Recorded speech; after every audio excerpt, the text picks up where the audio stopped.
Cyborg got a rework, and he's improved. But is he useful? Let's get to the video. There is a difference between you and me. We both looked into the abyss. But when it looked back at us, you blinked. Hi guys, I'm Gravy here, and this is a DC Legends video. In this video, I'm doing an in-depth guide on Cyborg. He got a rework, and I have to say, like, the rework makes him much better. However, I don't think it makes him any more useful, and I'll get into that in a minute. Before we get into any of that, I started off saying I wasn't going to like the gold skin. I'm not a fan of the Superman gold skin. For some reason, I'm vibing on the Cyborg gold skin. I don't know why. Oh, and actually, when we got his gold skin, we got his normal back. I like the normal skin. I've completely forgotten about it. I do like his legendary. It's awesome. And I do like the gold. I like him. I like the gold one. I didn't think I would, but I do like it a lot. So anyway, let's get straight to his kit. Now, the problem you have, and I'll go ahead and say this about Cyborg, why I think he's more improved and he's going to be a good ramper and a good damage dealer, is from the PvP perspective, in-game PvP. A lot of the most powerful heroes are Mystic. He's energy. So with that imbalance, it pushes towards more physicals being used, but you still have Mystics out there that are going to be great regardless of affinity. So that even incentivizes you more not to use energy tunes. So Black Flash, Spectre, Trigun now, you don't really have the incentive when you run up against those people when you run up against those heroes to use an energy tune. And I noticed, and I didn't notice it, but I noticed it. Does that make sense? I was listening to WRL broadcast, which I do all the time. Check out that podcast. And they were talking about that imbalance, and I just thought about it, and I was like, yeah, a lot of my energy tunes that I love and I think are good, I don't get to use, because if I'm going to match up against Spectre or Trigun or Black Flash, then I lean more towards, Mystics and physicals so I can deal with them. And then the energy tunes kind of fall to the wayside outside of like Terra. So that is actually the problem with Cyborg. It's not his own doing. It's the fact that the current meta in PvP lends itself to him not being so useful. So in any case, let's go ahead and get into his kit. Triangulating Blast. Damage to an enemy that can't miss. Thank you for the can't miss. That whole 33% thing on the first and the second and all that stuff they had before was garbage, and a large reason why I didn't use him a lot. I would love to use him more now because of this. Gain 3 strength ups, so you can run him with Atrocitus, who's a beast now. Your Dark Size, anyone who calls assist, your Kyle Rayner's, Question, any of those you could use him with. Then turn, for the legendary point, turn 3 strength ups into 1 permanent strength up. Now, here's the thing. When I came out on the November preview, I lamented the fact that he has so many buffs, and then I kept making the thing, well, there's so many tunes right now that steal buffs, or Wonder Girl's having a little resurgence right now. So a tune that buffs a lot isn't really great. However, I can't really say that, because that means that I would just rule out every tune that buffs. And his buffs are great. I think he buffs well and he ramps well. The problem here that I'm getting into it now is that I don't want to turn 3 strength ups into 1 permanent one, because for PvE that might be okay, but if I'm running into Trigun, Spectre, Wonder Girl, anyone who strips or steals buffs, Penguin, I'm making it easier for them to take me down. I want to keep the 3 strength ups. Now that does trigger Wonder Girl, but I'm not bringing in Cyborg if Wonder Girl's anywhere over on the other side anyway, because he ramps like a madman, and that's just calling her whip. Anyway, charged cannon. And actually, to that point, I'm planning on taking him RB1. I probably won't take that legendary point regardless. Charged cannon. Heavy damage to an enemy. 50% chance to deal double damage. Can't miss the attack as a legendary point, which I added. This hits like a freaking truck. I absolutely love it. It is an awesome change to this ability. And I think this was the ability where it was like, if you use this one, then the next one can't miss. Or if you use the A1, then the A2 won't miss, but the A2 had a 33% chance of actually hitting. Now it's just a 50% chance to deal double damage. Much better. Overclock. I haven't decided yet whether or not I want to ring this out. I probably won't, but it won't be his fault. It'll be because of how much I'm going to be able to use him. Gain 3 speed ups, 60% chance to gain 3 strength ups. Gain 5 crit chance ups is a legendary point. It would be 4 speed ups if I went ahead and ring that out. I like it. I think it's good for ramping. 60% chance for the 3 strength ups. I would prefer if it was like 75% chance, but it's okay. The 3 crit chance ups we do like, but that's based on a passive ability, which, yeah, oh, no. That's going to be in the next passive. So, every time that Cyborg hits on team sport, an enemy hits an enemy, a 60% chance to gain 4 strength ups and 3 mins. Now, I need to pay special attention to this as to whether this triggers when his passive goes. A passive typically can't trigger a passive, but I always check just to be on the safe side. Legendary point, Cyborg starts the battle with permanent true sight. Now, there's another complaint that I had, and it's not fair to have this complaint. And so I'm retracting that complaint. Permanent true sight, I was like, meh, because it can be stripped, blah, blah, blah. However, at the start of battle, having true sight, getting around a taunter, maybe taking out an Azrael, maybe taking out a Superboy, that is useful, especially paired with the next passive. So having that permanent true sight, I shouldn't disparage it just because it can be stripped away. That's on you, that's on me to build a proper team so that way this can be used correctly. Optimized systems. Passive ability. If Cyborg has 6 or more buffs at the start of each teammate turn, 100% chance to gain 25% turn meter if I had that ringed out. Overclock. Or use overclock at the beginning of battle, which will give you the strength ups, the speed ups, and the crit chance ups, which works really well. Then on top of that, I'll have the permanent true sight, which means that from the start, I could go ahead and use charge cannon and probably take out a physical tune that is hiding behind a taunter. So that is his kit. I think it's really, really good. I like his kit a lot. He's greatly improved. The only issue was the current meta. So I did not have any videos. I'm going to try to take him into 3 battles, and the video is going to have to be shorter today. Just the way my schedule is going these days. But I'm going to take him into 3 PvP battles and see if I can find a place for him or find a good use for him. But you'll see what happens as I go through. But before I do that, let's take a quick break.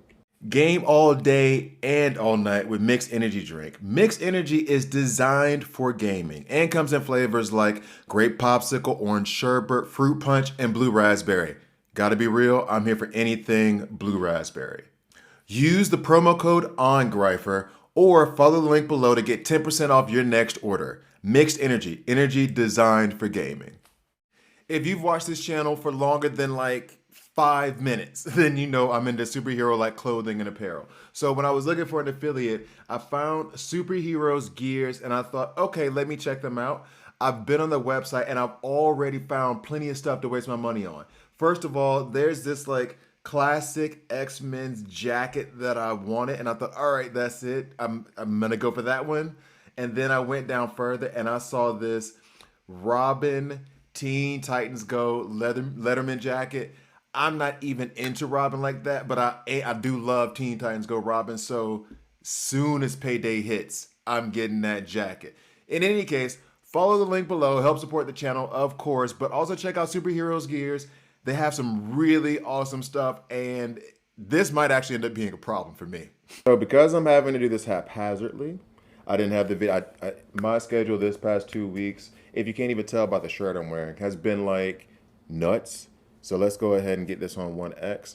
So I haven't been able to prepare all the videos. However, for Cyborg, as I was trying to prepare videos for him, it was difficult. So you see him do overclock there at the beginning of the battle. Then he did it again because that's his A3. So that's the thing he's going to open up with. But now he has a tons of crit chance ups. He has a ton of speed ups. He should have some strength ups. Going to attack with his A2. I think the animation's okay. I like the animation. I think it's because more like I like the skin and the way he looks. I don't know if it's anything spectacular. So now let's go ahead and go into it. So yeah, he ramps like a madman, which is, beneficial. And I think he could be very, very good in PvE. Someone brought up this point in one of my comments. I saw it, should have had it prepared to go ahead and give you a shout out, but shout out to you, that he may end up being a raid beast. And in fact, it's not even a maybe, he will be. So to those of you in early and mid game, I know I'm disparaging him on the PvP side of things because you're going to run into a lot of mystics. However, if you are looking for someone to help you with raids, him. Put him on an Atrocitus team. Put him on a Cal Rayner team. Put him on a Question team. and watch his A1 keep going and doing work. I think that is going to be, I mean, he dealt with that relatively easily. I think that's going to be one place where he will shine. I mean, he might even be able to solo a few bosses in raids. So now I'm going to take him into 3 PvP battles, maybe 4, depending. But let's go ahead and try to make it work. Go into Wraith. Now, of course, I could do it against the crappy teams, but let's go ahead and go against this. Okay, so this is a reasonable matchup, right? So what I'm going to want to do, sorry for that, I had a little cough. What I'm going to want to do is I need to defend against the Enrage from Harley Quinn at the beginning. I could put Brainiac in there. That also gives us turn meter up. I was leaning towards having Cheetah to get strength ups, but she doesn't really fit what I want to do. Of course, I could put Atrocitus in, but I kind of want to do a regular build before I start putting him on Atrocitus teams, just so you can see. So I think I'm going to start off with Brainiac, so we get the turn meter up and that Enrage immunity. Go ahead and do that. Then I'm going to go ahead and put Cyborg in. Holla at your boy. Okay, cool. Where you at? Where you at? Goldborg. Goldborg. From those of you in my generation who used to remember and watch wrestling and what would happen when that would happen, I used to love that. Back when, well, we won't go too deep into it. So there's that.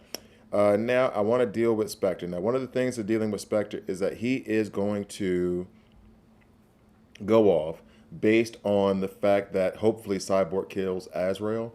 So then I want him to be distracted in terms of his stuns. So I want him to stun Barda. I'm putting Barda in there as a taunter. She's going to take that L for us. And then I'm tempted to put in Poison Ivy to get the debuffs off of us. But this team isn't going to be debuffed that much. So let's slide over a little bit. I mean, I could put Castaway Green Arrow in there to manipulate turn meter, help strip buffs. I don't get to use him a lot. I could use Penguin, reduce turn meter as well, steal buffs, get those awareness off of Spectre. I'm leaning more towards that, but I haven't used Kaga in a while, so I'm going to use Kaga. Let's go ahead and get him in. He was one of my favorites. He was like a linchpin in my lineups for like a year plus, once I finally figured out how good manipulating turn meter was before Black Flash came out. So here we go. We don't get the Enrage. We're going to go ahead. Oh, the one issue might be Azrael going off because Kaga is going to go first. So let's just see. Boom. Got a little hit there. We have the True Sight sitting over there on Cyborg. He's ramped a little bit. I don't want to use Overclock because I'm still worried about what Spectre might do. So I'm going to go ahead and hit him up with this. Boom. We got rid of Azrael super easy. 80, like 77 plus 5K. So that was a very, very, very solid hit. Let's go ahead and ramp him up a little bit. It didn't say that he gives mins, right? Ah, there goes Cyborg. It didn't say anywhere that he gives mins, correct? He doesn't give himself... Oh, no, he does give himself mins. I remember seeing that when I was doing campaign. I did the Heroic Note Chapter 8, last note of campaign, and I noticed when I did it the first time that he was giving himself a lot of mins. We're going to fall. That he was giving himself a lot of mins, and that was very, very useful. But he just fell down so quick right there. So then I'll go back at this team again, because this is not a hard team. This is definitely not a hard team to go against. And so it's kind of discouraging that he fell so quickly. But I mean, he did what he was supposed to do. So the rest of the team wasn't built well enough. Let's put it that way. He did what he was supposed to do. He did what I was asking of him. He took out Azrael. So to be fair, he did do that. And if he had gotten a chance to hit Harley Quinn with the A1, he would have done that as well. So I'll go back at this team with a similar lineup. I'll take out Kaga and I'll put in Penguin. That way I have 2 taunters. And maybe that'll help protect us a little bit more against that follow-up attack. All right, so here we go. Let's go ahead and get Pingy in there. So start that off. And then after this, we'll go check out his stats. So Penguin will be there to manipulate turn meter and also give himself some taunts. Let's go ahead and steal, actually, a little bit from Harley Quinn. Cool. So now we got 2 taunters set up. Oh, do we? All right, so now we will go and try to take out Azrael. That worked again. 42K that time. Not as heavy. Now let's try to stun Spectre, just so that if we kill anybody else in the meantime, he doesn't go off. Or if one of us dies, he doesn't go off. All right, cool-ish. There we go, falling again. Not a fan, not a fan, not a fan. So I got to figure out how to get back at them. What is the flaw in this team? I need a damage dealer to take care of, or I need someone to put Spectre on pause for a little bit. So maybe I need to toss Superboy in there. So in any case, I'm going to go ahead and get to his stats. I'll be right back. So strength-wise, he's like in the top 20, I want to say. Now, DC Dash Toolkit hasn't been updated yet, so I'm trying to go based on what I've just seen. He's right below King Shark, basically in terms of strength. He ramps in a similar way to King Shark in the sense of longer he goes, the more strength ups he's going to stack. King Shark, that's more than power strength ups and putting bleeds on the opposing team. And then he does a lot of damage from there, so he's kind of like a ramping striker. You want him to get a little bit of ramp to him, and he does do a little bit of ramping himself in the first round by starting battle off with overclock and then also doing it himself if he's on auto with the A3. And then he can do some solid damage. His HP is low, so he's squishy as all get out. Intelligence is also low, so he's pretty susceptible to special damage. That's probably why I'm running into issues dealing with Etrigan and Spectre, aside from the fact that they're mystics. I mean, come on. Now, here's the thing that shocked me. Crit chance is at 47%. So every second time he's going to crit, and the value is at 256. The reason I say I'm surprised is because with the way he ramps, and as much as he gives himself strength ups, what I've seen lately, when I've tried to pay attention to this lately, the crit chance usually is really, really far down, and then they let him get crit chance ups to, you know, continue to ramp up the chance they're going to crit. He gives himself crit chance ups in the beginning. He gives himself 5, and I think it's like 7% per crit chance up. It might be 10. But let's say it's 7%, so that's 35% chance on top of the 47% chance. So he's going to crit, and then he's going to give himself more crit chance ups, which means his crit chance is going to be basically 100. So maybe running with somebody who gives him crit damage ups, because the value is 256. But for someone who ramps that way, for him to be able to crit that often, I mean, he'd be doing solid damage. The only issue is his usefulness in the current meta. I mean, those numbers are nice. I like. So, I mean, there's a lot to like about him. It's just whether he's going to be useful or not. So anyway, let's get back to the battles. Okay, so what I'm doing now is I'm trying to go back, and I'm taking all that stuff into consideration. Trying to, in a sense. So how am I going to take care of... How am I going to take care of this team that has Spectre and Etrigan on it? I'm thinking just put in Superboy and then hopefully get some stun on him.